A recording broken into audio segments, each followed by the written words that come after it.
Il fumo per le scale, le fiamme, lo spavento per una situazione inusuale. Alle prime luci dell'alba di sabato 18 ottobre i vicini di casa di Elidiano Vidoni, 77enne che vive da solo all'interno di un'abitazione del civico 48 di via Valli del Natisone a Civitale, località San Guarzo, hanno lanciato l'allarme per una situazione che non prometteva nulla di buono. Infatti il pensionato si era addormentato con una sigaretta accesa sulla sua poltrona preferita di colore giallo, che aveva preso fuoco, coinvolgendo anche altri suppellettili della casa. Tempestivo l'intervento dei vigili del fuoco volontari di Cividale del Friuli insieme al personale della Sores.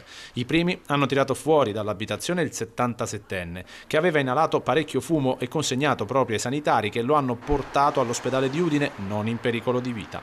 Il signore, che abitava appunto da solo, e per questo ci è voluto l'allarme da parte dei vicini, con i pompieri che hanno presto circoscritto e domato il principio di incendio, mettendo in sicurezza l'area. Al nostro arrivo in via Valli del Natisone la zona era chiusa, con poltrona gialla e suppellettili fuori casa recintati in attesa di essere smaltiti successivamente. Negli altri abitanti della corte interna è rimasto solo un po' di spavento, ma per fortuna nessun danno importante alle rispettive abitazioni.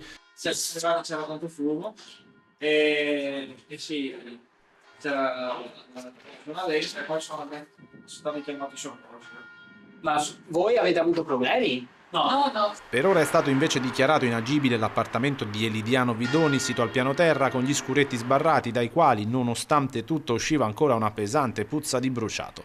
Il bilancio è stato contenuto in termini di danni alle persone, per fortuna, mentre restano da quantificare quelli all'abitazione, dove il pensionato spera di poter tornare a vivere a breve con una preziosa lezione imparata sul pericolo di fumare all'interno della propria abitazione.